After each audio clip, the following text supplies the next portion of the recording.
మాజీ మంత్రి దాడి వీరభద్రరావు ఫ్యాన్ పార్టీకి గుడ్ బై కొట్టేశారు. రాజీనామా ప్రకటించిన కొద్దిసేపటికే టీడీపీలో చేరుతున్నట్టు ప్రకటించారు. అయితే దాడి ఫ్యామిలీ రాజీనామాను వైసీపీ సీరియస్ గా తీసుకోవడం లేదు. పార్టీలో ఉండి వెన్నుపోట్లు పొడిచే కంటే వెళ్లిపోవడమే మంచిదంటోంది. ఉత్తరాంధ్ర వైసీపీలో రాజకీయ ప్రకంపనలు కొనసాగుతున్నాయి. ఉమ్మడి విశాఖ జిల్లాలో అసంతృప్తితో ఉన్న నాయకత్వం పార్టీ వీడుతోంది. ఎమ్మెల్సీ వంశీకృష్ణ, బ్రాహ్మణ కార్పొరేషన్ మాజీ చైర్మన్ సీతంరాజు సుధాకర్ జంప్ అవ్వడం చర్చనీయాంశంగా ఉండగానే మరో షాక్ తగిలింది.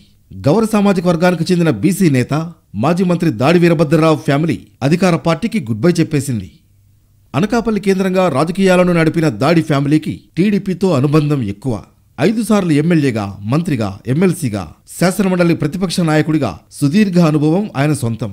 తెలుగుదేశంతో సుదీర్ఘ అనుబంధాన్ని తెంచుకుని 2014 ఎన్నికలకు ముందు దాడి ఫ్యామిలీ వైసీపీలో చేరింది. తమకు గట్టి పట్టున్న అనకాపల్లి అసెంబ్లీ సీటు ఆశించినప్పటికీ అవకాశం లభించలేదు. సర్దుబాటులో భాగంగా విశాఖ పశ్చిమ నియోజకవర్గం నుంచి పోటీ చేసిన దాడి కుమారుడు రత్నాకర్ ఓడిపోయారు. 2019 ఎన్నికల కంటే ముందు మరోసారి రీఎంట్రీ ఇచ్చినప్పటికీ రాజకీయ భవిష్యత్తుకు హామీ లభించిందే తప్ప టికెట్ మాత్రం దక్కలేదు.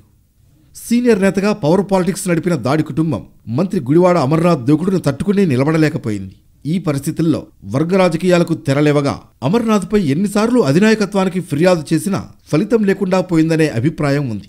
ఇటు ఎమ్మెల్సీ పదవి ఆశించినప్పటికీ భంగపాటే ఎదురైంది. రాష్ట్ర గ్రంథాలయ సంస్థ చైర్మన్, సింహాచలం ట్రస్ట్ బోర్డు వంటి పదవుల్ని వైసీపీ ఆఫర్ చేసినప్పటికీ అంగీకరించలేదు. ఈ పరిస్థితుల్లో ఎన్నికల ముందు కీలక నిర్ణయం తీసుకుని పార్టీకి రాజీనామా చేశారు. ఇప్పుడు టీడీపీ కండువా కప్పుకుంటున్నారు.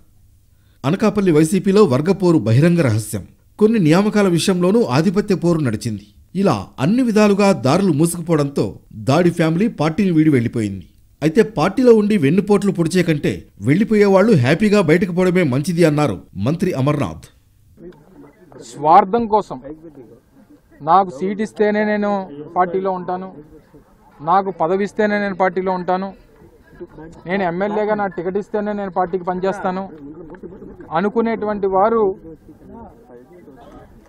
దయచేసి పార్టీని వీడి వెళ్ళిపోండి అనేటువంటి మాట చెప్పడం జరిగింది. అంతే తప్ప పార్టీలో ఉండి దయచేసి వెన్నుపోటు పడవద్దు అనేటువంటి సందర్భాలు కూడా అనేక మాటలు చెప్పడం జరిగింది.